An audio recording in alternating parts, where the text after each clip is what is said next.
កូនកុំទៅខ្លាចសេចក្តីលំបាកធ្វើអីត្រូវចាំទុកថាសេចក្តីលំបាកជាគ្រូបង្វឹកកូនត្រូវលួតដំខ្លួនជាមួយនឹងសេចក្តីលំបាកដោយសេចក្តីអត់ធន់ត្រូវយកផលកម្រៃអំពីសេចក្តីលំបាកចម្រើនគុណធម៌ក្នុងចិត្តនិងយកសេចក្តីលំបាកជាមេរៀនដែលកូនត្រូវតែសិក្សាថាអាត្មាអញមិនវិលត្រឡប់ទៅរកសេចក្តីលំបាកទៀតឡើយ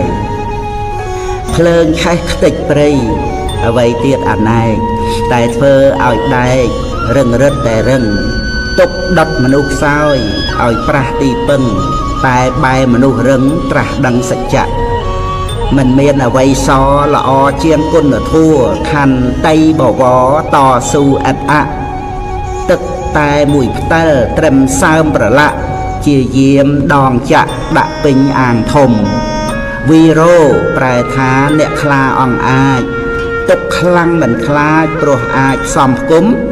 ជាយាមខន្តីបញ្ញាអប់រំឈ្នះអស់ទុកធំជួបជុំគុណកប់